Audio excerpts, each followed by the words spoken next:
요한일서 1장 1절로 4절까지 교독하도록 하겠습니다. 태초부터 있는 생명의 말씀에 관하여는 우리가 들은 바요 눈으로 본 바요 자세히 보고 우리의 손으로 만진 바라.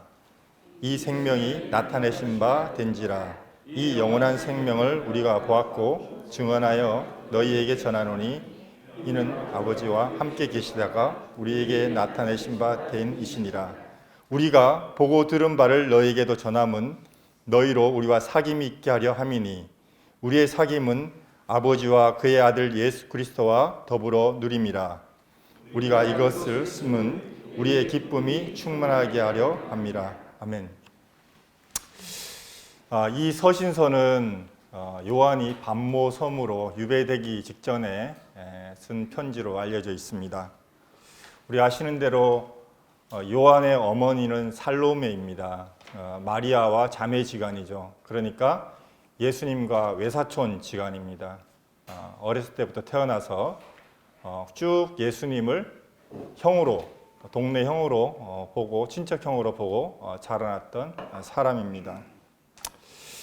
예수님 때에 예수님께서 그 고향의 회당에 가서 말씀을 전하실 때 동네 사람들이 이 사람은 요셉 목수의 아들이 아니냐 그러면서 목수가 어떻게 이런 말씀을 전하냐 하면서 이 예수님이 선지자가 고향에서 참 대접을 받지 못한다 그러면서 그것을 떠났던 일이 있습니다. 예수님을 어려서부터 이렇게 봐왔던 사람으로서 육체로 알던 사람으로서 그분을 이렇게 요한일서를 쓰는 과정에서 보면 굉장히 그 관점이 바뀌어 있는 모습을 우리가 볼 수가 있습니다.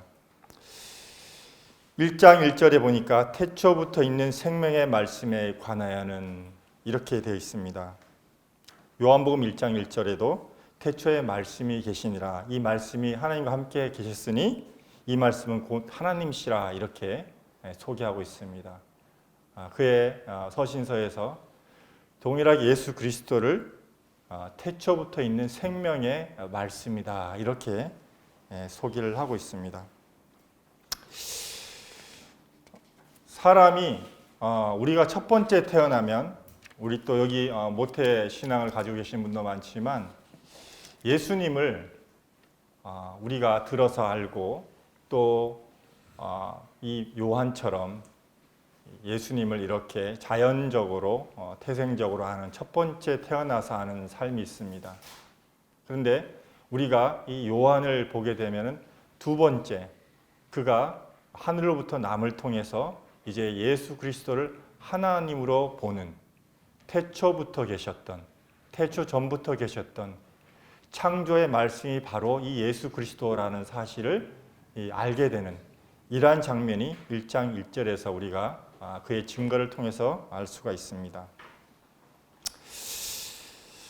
우리가 이 요한일서의 배경을 본다 하면 우리 잘 아시는 대로 영지주의라는 그 배경이 이때 당시에 거짓 교사들로부터 일어나고 있었던 이런 때이고요.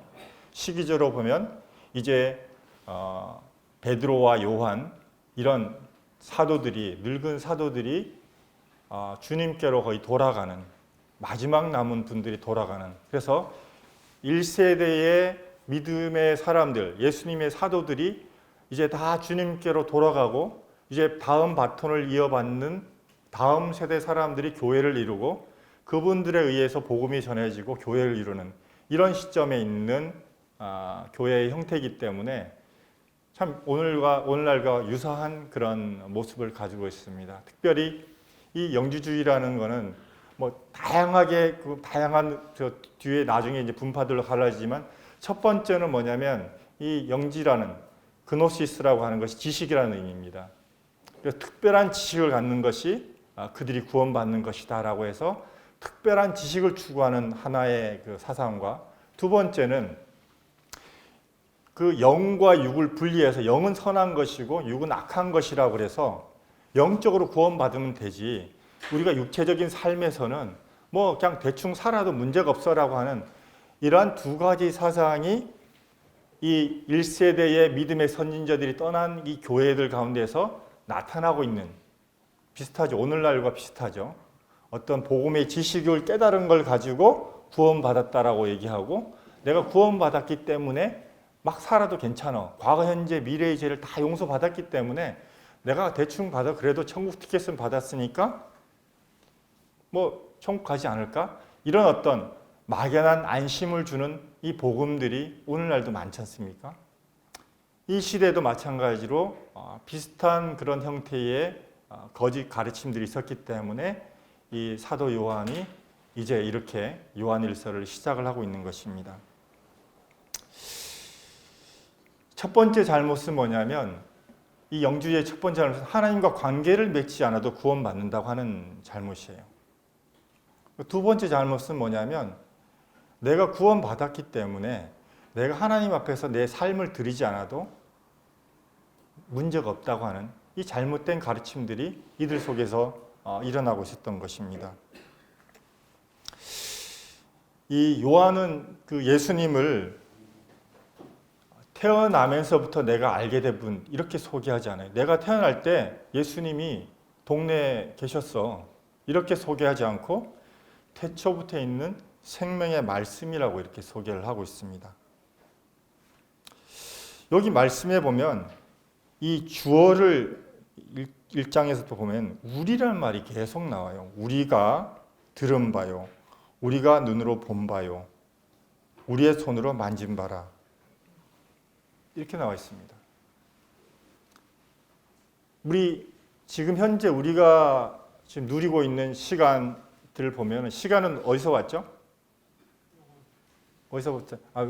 이제 너무 고차원적인 지금 물리적으로 말씀해. 우리 하루에 12시간, 그 다음에 한 달, 30일, 또 뭐 봄, 여름, 가을, 겨울, 그 다음에 1년, 12달, 그 다음에 24절기, 365일 이렇게 하는 것은 언제부터 왔냐면 창조의 넷째 날로부터 왔습니다.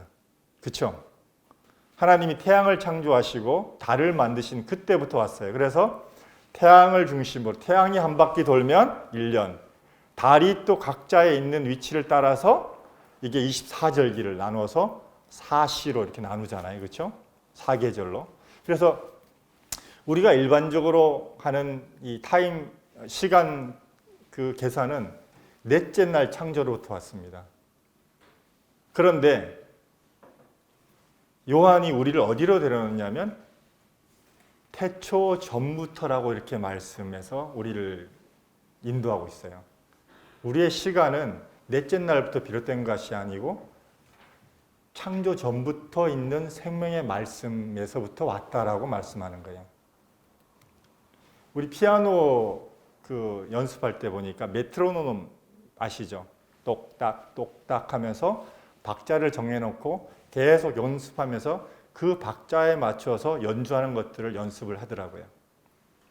그래서 저도 이제 흥분하면 찬송가가 막 빨라지는데 이 메트로놈은 어떤 역할을 하냐면 내 상태나 기분과 관계없이 일정하게 똑딱 똑딱 하면서 칠 수 있도록 악기를 연주하고 노래를 할 수 있도록 박자감을 정확하게 익혀주는 역할을 하는 게 메트로놈의 역할입니다. 근데 이 요한이 우리를 어디로 인도하냐면 태초부터 있는 생명의 말씀으로 우리를 인도하고 있어요. 넷째 날부터 시작된 이 시간의 개념, 우리가 느끼는 시간 개념이 우리를 어느 질서 가운데로 인도하냐면 태초부터 있던 생명의 말씀 쪽으로 우리를 인도합니다. 그러니까 우리를 주관하는 메트로놈이 질서가 넷째 날 비롯된 우리가 눈으로 보는 그 기준이 아니고 우리의 기준은 바로 태초 전부터 계셨던 하나님의 말씀이 우리의 기준이다라고 우리를 이렇게 인도하고 있어요. 그래서 이 말씀이 가지고 있는 이 능력이 얼마나 큰 것인가를 우리에게 보여주고 있는 거야. 태초 전부터 있던 이 말씀이 세상을 창조하셨잖아요.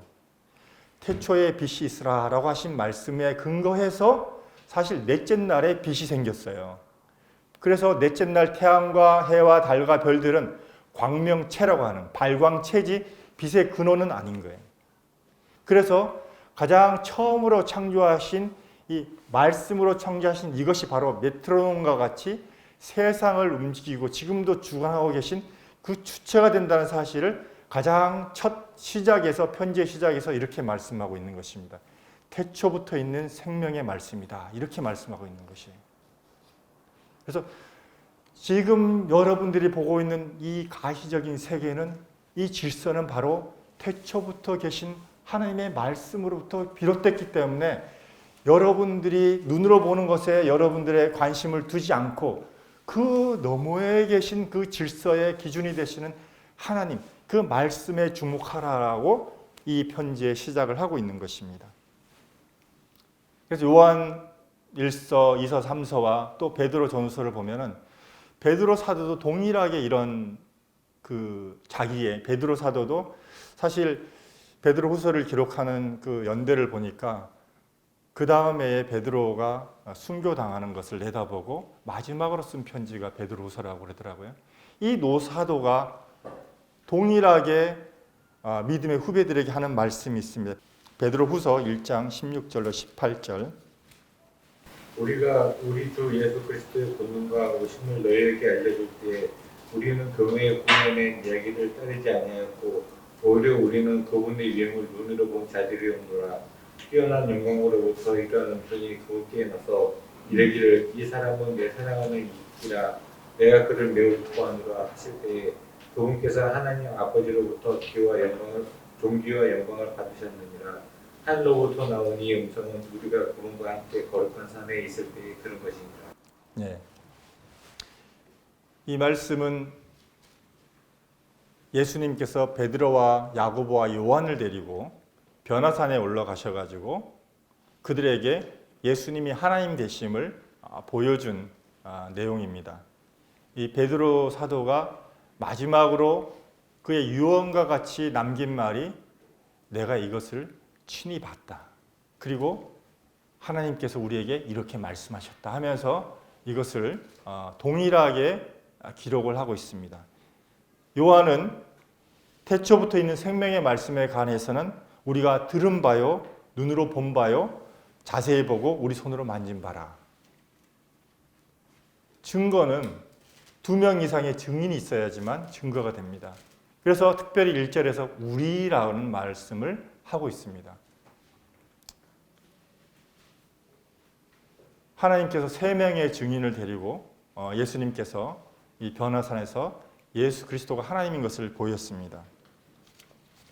그리고 이 마태복음에서는 이 원래 내용이 마태복음에서 뭐라고 말씀하고 있냐면 17절 2일 후에 하늘로부터 소리가 있어 말씀하시되 이는 내 사랑하는 아들이요 내 기뻐하는 자라 하시니라. 이렇게 하나님께서 이는 내 사랑하는 자요 기뻐하는 자기 때문에 너희는 그의 말을 들으라. 이렇게 말씀을 하고 있습니다. 하나님께서 2번 말씀을 하셨어요. 예수님에 대해서. 첫 번째가 어디죠? 침례 받으실 때 말씀하셨어요. 침례 요한의 침례를 받고 물에서 올라오실 때 이는 내 사랑하는 자요 기뻐하는 자라 이렇게 말씀하셨어요. 자, 변화산에서 똑같은 말씀을 하셨는데 그 뒤에 한 말씀을 더 하셨어요. 그 뒤에 하신 말씀이 뭐냐면 이는 내 사랑하는 자요 기뻐하는 자기 때문에 너희는 그의 하는 말을 들으라고 이렇게 말씀을 하십니다. 자, 이 3명의 증인들에게 예수가 하나님의 아들인 것을 내가 오늘 너희들에게 증거를 했다. 이것을 들었으면 너희는 어떻게 해야 되겠니? 이렇게 말씀하시는 겁니다. 너희는 그의 말을 들으라 이렇게 말씀하시는 거예요. 아버지 하나님께서 아들 예수님을 거짓말하지 않는 하나님께서 아들 예수님을 내 아들이라고 이렇게 말씀하셨다 그러면 우리는 어떻게 해야 됩니까? 네, 그분의 말씀에 순종하는 것이 마땅하죠. 그렇습니다. 대부분의 제자들이 그랬듯이 이 요한도 예수님을 이 땅에서 다윗의 왕권을 회복할 그런 왕으로 여겼습니다. 그래서 따랐습니다. 그래서 사마리아 마을을 지날 때 사마리아 사람들이 예수님 무리가 예루살렘으로 간다는 얘기를 듣고 거절했어요. 그랬더니 이 세베대의 아들 야고보와 요한이 예수님께 뭐라고 요청을 했습니까? 주님, 우리가 하늘에서 불을 내려서 이 마을을 확 불사르게 해버릴까요? 이렇게 요청을 했고, 또 예수님께서 이제 마지막에 내가 죽고 사흘 만에 부활할 것이다 라고 말씀하시니까 이 살로메, 야고보와 요한의 어머니가 어떻게 했습니까? 예수님, 저의 아들들을 하나는 예수님의 우편에, 하나는 좌편에 좀 앉게 해주십시오 라고 이렇게 요청을 했습니다. 예수님을 이 땅의 왕으로 바라보던 그들의 관점에서는 이렇게 좌충우돌할 수밖에 없었고, 그들의 별명이 우레의 아들이라는 별명을 가질 정도로 계속 따라다니잖아요. 그랬던 사람입니다. 그런데 그가 예수 그리스도를 태초부터 있는 생명의 말씀으로 이렇게 보게 된 것은 정말 변화산에서 그분이 하나님의 아들이셨고, 부활하신 이후에 성령이 그들에게 들어오셨기 때문입니다. 그래서 그 전에 그들이 경험하지 못했던, 육체로 알았고 들어서 알았던 그 하나님이 참으로 우리 안에 거하시고 우리 안에 성령으로 나타나시고 그분의 말씀을 기억나게 하시고 깨닫게 하시고 사람들에게 하나님의 말씀이 선포됐을 때 사람이 변화되는 이러한 모습들을 경험했어요. 그래서 이 요한일서 1장 2절에 이 생명이 나타내신 바 된지라, 이 영원한 생명을 우리가 보았고 증언하여 너에게 전하노니 이는 아버지와 함께 계시다가 우리에게 나타내신 바 된 자니라, 이렇게 말씀하고 있습니다. 예수님께서 변화산에서 제자들에게 이 자신이 하나님의 아들인 것을 보이신 다음에 이것을 보류하셨어요. 제자들에게 이것을 알리지 못하도록 하셨어요. 언제까지 알리지 못하도록 하셨냐면 예수님이 부활하신 이후까지 변화산에서 3명의 제자들이 본 것을 말하지 못하게 했습니다. 왜냐하면 사람들 마음속에는 예수님을 계속 육신의 왕으로 삼고자 하는 욕구가 굉장했거든요.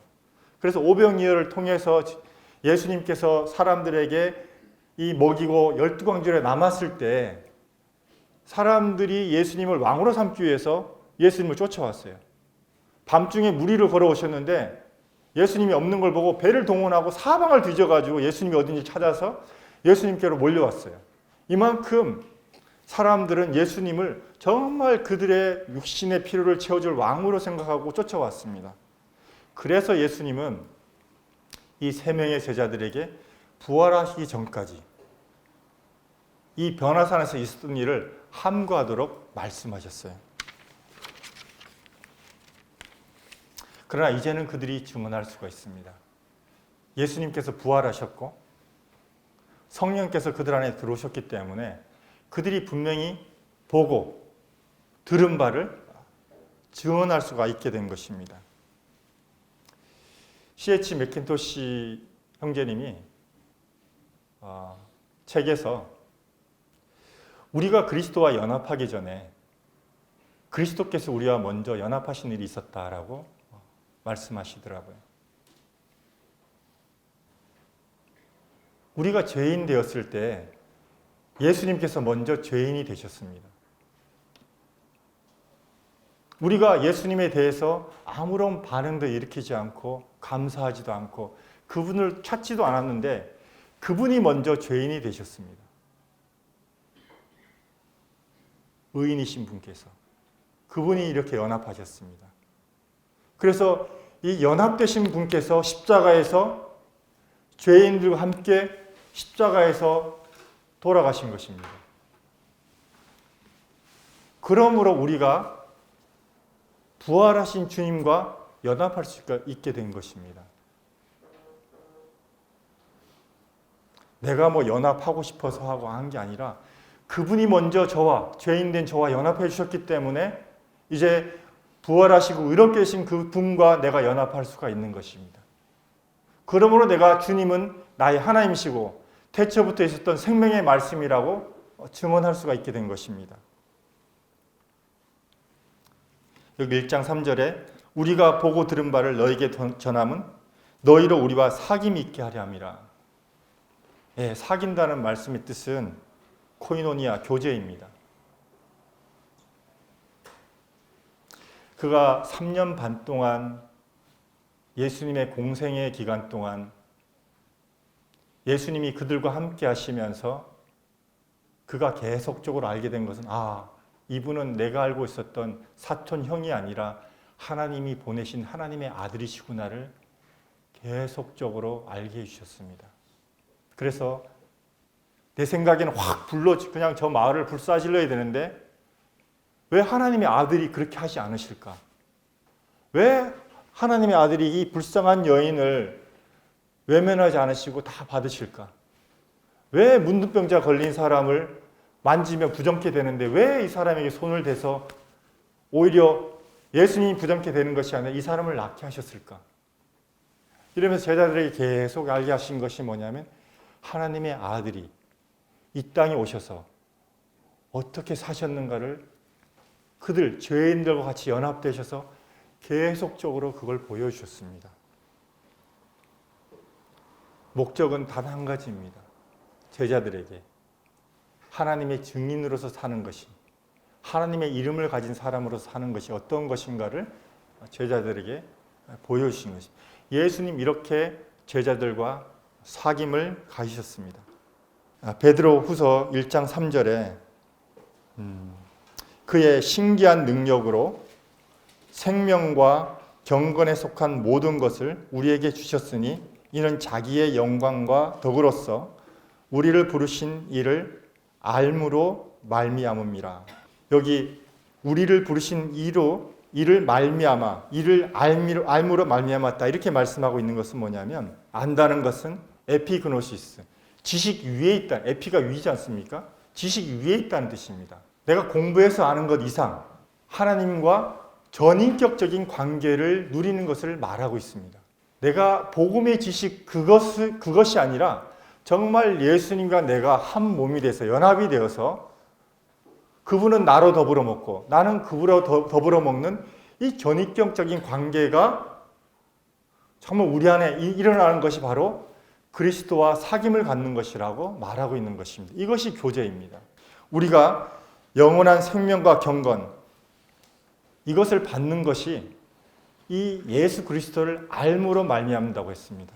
우리가 예수님을 믿고 거듭나서 조금 시간이 지났을 때 뭔가 그래도 내가 믿음의 연수가 좀 오래되고 내 자녀들도 다 있고 하니까 난 좀 괜찮은 사람이고 그래 좀 거룩한 사람이고 제가 그렇더라고. 제가 뭔가 내 의로 내 자신을 포장하려고 하는 게 되게 강하더라고요. 난 이만큼 된 사람이야. 이렇게 나를 봐주기를 바래 하는 마음으로 뭔가 내 안에서 있었던 그리스도로 인해서 또 삶에서 만나는 문제들로 인해서 고민하고 괴로워하고 하나님 앞에 기도하고 또 하나님께서 나에게 응답하시고 이런 주님과의 사귐 갖는 부분들을 포장하려고 하더라고요. 마치 내가 문제가 없는 사람인 것처럼 나는 그 문제를 완전히 해결했고 그 문제로부터 완전히 떨어진 극복한 사람인 것처럼 하고 싶은 마음이 들더라고요. 근데 예수님이 우리의 능력이나 우리의 의로 한 것이 아니라 우리 주 예수의 신기한 능력으로 하나님과 사귐이 있다라고 말씀을 하고 있습니다. 우리가 예수님으로 인해서 열매를 맺는 것은 예수님이 누구신지를 알아야 된다고 말씀하고 있습니다. 지식 위에 있는 정말 전인격적으로 하나님을 알아가는 이 알므로 그분과 사귐이 있는 것으로 우리가 열매 맺는다고 말하고 있습니다. 베드로 사도가 또 요한 사도가 하나님께로 돌아갈 날이 얼마 남지 않은 마지막에 믿음의 후배들에게 하신 말씀이 바로 이렇습니다. 주께서 보배롭고 지극히 큰 약속을 우리에게 주셨고 이 약속을 받은 자가 약속을 확인하며 주와 관계 맺고 살아가는 것이 주를 알아가는 것이라고 이렇게 말하고 있습니다. 우리가 성경을 많이 읽는 거 참 좋습니다. 또 더불어 성경을 깊이 있게 보시기 바랍니다. 정독을 하시길 바랍니다. 우리 젊은 세대들 스마트 패드나 뭐 스마트폰 같은 것들로 편리하다고 성경을 많이 보시는데, 제가 아날로그 세대인지는 모르겠습니다만은 이 인쇄된 책을 통해서 여러분들이 보시기 바랍니다. 때로는 줄도 치시고요, 형광펜도 치시고요, 묵상한 것들을 기록도 하시고요, 또 노트를 사용해서 주님께서 나에게 주신 말씀을 적기도 하시고요, 또 이 나에게 주신 말씀을 성도들과 나누시기 바랍니다. 이것이 사귐입니다.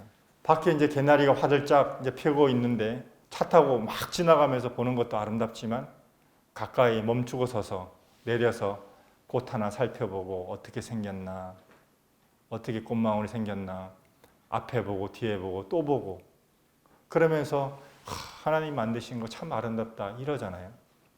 정말 막 빨리 달리는 차 속에서 우리가 볼 수 없는 거. 요즘 젊은 세대를 보니까 인강 들으면서 2배속해서 듣고 막 이런 것에 되게 익숙하더라고요. 성경도 막 그렇게 막 읽더라고요. 봤다, 나 성경 읽었다 이러면서 막 그렇게 하더라고요. 읽었다니까요. 근데 정말 하나님께서 우리에게 말씀하시는 것들을 서서 묵상하고, 하나님께서 나에게 오늘 어떤 말씀을 하시는가, 내가 하나님께 이렇게 기도를 드렸는데 하나님 나에게 어떻게 응답하시냐, 태초부터 있는 생명의 말씀. 우리는 세상에 살면서 굉장히 다른 질서들 속에서 살아갑니다. 하나님의 말씀의 이 메트로놈이 아니라 세상의 메트로놈에 우리가 거기에 적응이 돼 있어요. 그래서 막 질서들이 혼란스럽습니다. 우리 몸에 병이 생기는 것도 그렇지 않습니까? 원래 생긴 대로 머리의 이 질서에 따라서 머리의 그 지배를 받고 머리의 통제를 받는 것에서 벗어나서 자기 멋대로 몸의 지체들이 함부로 움직이다 보니까 어떻게 암이 되고 질병이 되고 뭐 소아마비가 되고 그러잖아요. 통제를 안 받는 거예요. 세상에 이 메트로놈은 우리가 노출돼 사는 것들이 다 그렇습니다. 다 세상의 그 질서에 똑딱똑딱하는 세상의 질서에 맞춰가지고 우리가 이게 거기에 적응이 돼 있는데, 하나님께서 뭐라고 말씀하시냐, 우리의 기준을 하나님의 말씀의 그 질서, 하나님의 말씀의 메트로놈에 우리를 갖다 놓으라는 거예요. 흐트러지고 잘못되고 어그러진 우리의 이 질서가 하나님의 말씀 앞에서 교정이 되어지고, 말씀이 뭐라고 말씀하시냐, 하나님의 말씀이 뭐라고 나에게 하시냐, 우리의 이 똑딱똑딱한 이 박자를 하나님의 말씀에 맞추라는 거예요. 우리가 이렇게 하지 않고는 우리 귀에 들리는 거, 또 우리가 보는 거, 우리의 그 질서를 다 혼란스럽게 할 것밖에 없지 않습니까? 요즘 TV 참 많이 안 보잖아요. 근데 그 대신 뭐예요? 스마트폰이 들려지면서 굉장히 이게 노출이 돼 있습니다. 알고리즘이 내가 보는 거 맨날 그냥 올려놔요. 그래서 아이들한테 막, 저도 이제 아이들이 지적을 하는데, 아버지 그거 보지 마세요. 그거 클릭수 높이려고 그냥 AI가 만들어 놓은 가짜 뉴스예요. 그런 거 제목만 딱 보면 알잖아. 이런 거 보지 마세요. 막 아이들이 그러더라고요.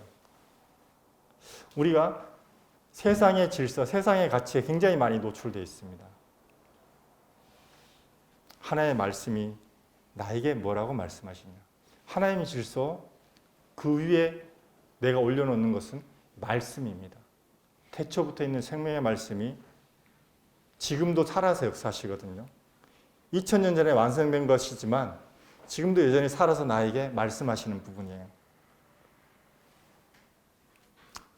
그래서 우리가 이 증인이 된다는 것은, 이 4절에 보니까 이렇게 되어 있습니다. 우리가 이것을 쓰면 우리의 기쁨이 충만하게 하려 함이라. 예수님이 증인이 된다는 것은, 내가 예수님을 누리지 못하면, 그분이 어떠신 분인지 내 삶에서 경험하지 못하면 내가 예수님의 증인이 된다는 것은 참 어려울 겁니다. 내가 결심해가지고 증인이 된다고 하면 금방 어려운 일들이 닥치면 무너지게 되고 실망하게 되고 포기하게 될 것입니다. 그렇지만 이것이 먼저 내가 하나님을 경험하고 하나님이 어떠하신 분인지를 내가 알게 된다면 말하지 아니할 수 없는 것입니다. 베드로도 요한도 봤잖아요. 예수님이 누구신지를 봤습니다. 말하지 아니할 수 없습니다. 그분이 부활하신 이후에 마땅히 이것을 말할 수밖에 없는 것이고 그들의 생애의 마지막에 믿음의 후배들에게 마땅히 이 얘기를 할 수밖에 없는 거예요. 우리가 듣고 보고 만지고 친히 보고 만졌습니다. 이런 사귐을 여러분도 갖기를 바랍니다. 그러면서 편지의 수신자들에게도 우리라고 함께 말하고 있는 것입니다. 3명의 제자뿐만이 아니라 이 편지를 받는 성경을 읽는 모든 사람에게 우리라고 말하고 계십니다. 우리도 예수 그리스도를 보고 듣고 보고 만지는 그런 자라고 말씀하고 계십니다. 정말 우리가 이 땅에 살면서 이런 예수 그리스도를 진정으로 알면서 누리면서 살아가는 이런 기쁨들 우리가 누리길 바라요. 이것은 뭐 내 계급장, 내 커리어 이런 얘기를 하자는 게 아닙니다. 정말 내 삶에서 나타나신 그분, 나와 함께 하시는 그분, 내가 고난 가운데 정말 내가 참 누구에게도 말할 수 없었던 그런 아픔들, 이런 것들을 그분께 내려놓고 그분께 구할 때 그분이 성경 말씀을 통해서 내가 안다. 염려하지 말아라. 이런 말씀을 내가 딱 받을 때 주님 감사합니다. 그것으로 충분합니다. 주님 말씀 이렇게 하셨으면 제가 되겠습니다. 이런 마음, 이렇게 예수님을 마음에 이렇게 품고 살아간다면 우리의 삶에서 너는 왜 다르냐? 너는 왜 다른 사람과 다르냐? 너는 똑같은 환경을 만났는데 저 사람들은 다 저렇게 반응하는데 너는 왜 다르냐? 마땅히 우리 가운데 예수 그리스도의 증인으로서 할 말이 있을 것입니다. 우리가 이런 사람으로 부름을 받았습니다. 저와 우리 형제 자매들이 정말 이 두 분의 사도께서 유언처럼 남기신 이 말씀, 그리스도와 전인격적인 사귐을 가지십시오. 이것은 우리가 공교히 꾸며낸 얘기가 아닙니다. 직접 우리가 본 것이고요. 이것은 사실입니다. 이렇게 증언하고 있습니다. 저와 우리 성도님들 모두 이런 증인들의 삶을 경험하시고 정말 삶에서 우러나는 이러한 증인의 삶을 살기를 소망합니다.